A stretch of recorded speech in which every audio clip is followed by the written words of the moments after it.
بدأت الخناقه ما بين طربون وعبسي لما عبسي طلع وقال لك ان فريق طربون تعبان، وطربون شكله مأكلهم طعميه ولا كشري، واللي مع عبسي كانوا بيقول لك هنكسب طربون 7-0 ولا يقول لك 7-2 عشان تبقى حلوه شويه. اللهم بارك يا جدعان، ايه الحلاوه دي؟ ما حدش هيبعت لي زياره؟ خش يا شاكوش يا جامد. الله الوطن الطعميه والكشري. فلسه بنقول له بسم الله وداخلين لمين الحارس، بس الحمد لله قام مطلعها بره، فقام مخليه مريح شويه حبتين كده، قام شايط قام جايب الاولاني الحمد لله. عندك استنى دقيقه هتجنن منك، شوف لي طريقه هتلغيها ولا ايه؟ يا خالد رونالدو هنقضيها كده طول الفيلم ولا ايه؟ انت هتقول لي فيها محمد هنيدي ولا عشان عبس قايل لك هيديك $5000 لو كسبتم هتبيع ولاد بلدك عشان $5000؟ فوكس فوكس، يبقى خسرنا. فقام داخل رجله فقام شايطها فقام جايب التاني. يلا يا رجاله كده لسه خمسه ونوصل للسبعه بتوع عبسي. يا جدعان اللعيبه دي جامده، اللهم بارك ما شاء الله عليكم يا جدعان، والله اللهم بارك اللهم بارك. لا بقول لك ايه يا رونالدو، تسكت انت وتاريخك قدام الرجاله بتوعنا يا صاحبي. فحسين قام شايط الكره مكبس مكمل عليها والتالت. ده الطعميه شكلها مولعه. المعلق قام مديها واحده فيما معناه حسين ده بيلعب في كل مكان في الملعب، رشقه وعين من هنا الواد وقع قامت رايحه علينا بهجمه، ورونالدو قام جايب جول. بتسجل في ولاد بلدك يا رونالدو. فقام لما واحده كده وفي الدقيقه والخامس 5-2. ده سلاح الام 4 ده ولا ايه؟ فرحنا بهجمه جبنا السادس كده لسه جون ونحقق التارجت اللي عبسي عاوزه. يا جدعان حد يبعد عن المعلق ده عن حسين بالله عليكم بالله عليكم. خلاص خلاص يا اسطى خلاص.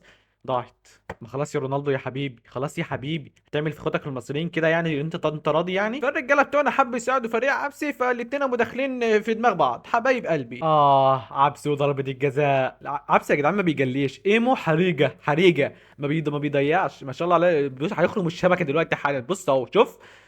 يا جدعان قلت لكم ما بيجليش، ايه حريجه ايه يا عبسي؟ طب الكشري كان تقيل ولا ايه؟ انت بتضحك، انت بتضحك على إيه؟ اسكت اسكت، انت ازاي تضيعها؟ لا لا، بس اللي هيحصل دلوقتي بعكس المتوقع وهتجيبها صح. قول لي انا نفسي افهم انت بتضحك على ايه. بقول لك ايه، هاتها والاحتفال الجاي نط من الطياره. ايه ده يا معلم انت رايح فين؟ طربون لا انت كده طالع بره الملعب يا اسطى. اه يا رجاله قشطه، احنا كده اللي هننط من الطياره. دوس ريدي اهو. ده بقى يا جدعان هيخش هيخرم الشبكه بجد. ده جابها هي ما بقتش شغاله ولا ايه؟ بص يا جدعان احنا هنا اهو بيلعب عادي هنا اهو، وفي ناس ورا اهو. الحكم قام مصفر قام قايل لك ثواني، قال لك في ايه؟ قال لك ده اوفسايد علينا. ازاي ما تفهمش؟ ما علينا. لا واخدها اوفسايد من عند الجون بتاعهم. الاي اي بوظ الدنيا يا جدعان. دلوقتي يا جدعان يا اما احنا نجيب جون السابع ونكسب، يا اما هم يجيبوا 4 تجوان ويكسبوا من غير ما احنا بنجيب جون. فالحمد لله جت في العارضه وما دخلتش كلها جوه فما اتحسبتش. فدخل هنا قط على رجل حسين مش الكوره، الحكم ما حسبش حاجه. يا عم عديها. هتمد ايدك على بكره رونالدو وقام جايب الرابع وبعت. بتعتذر ليه؟ فجاه مصطفى صاصا قام واقع بيقول لك كتفه اتخلع، تقوم بالسلامه ان شاء الله. فقام داخل رونالدو قام جايب الخامس. وانت اصلا كل ما تجيب فينا جون تعتذر؟ ما انت ان ما جبتوش مش هتعتذر. يا جدعان ده جون مش عارفين نجيب جون. انا عاوز اروح الحمام مزنوق. يلا بقى هي بقى هي خشي خشي يا بنتي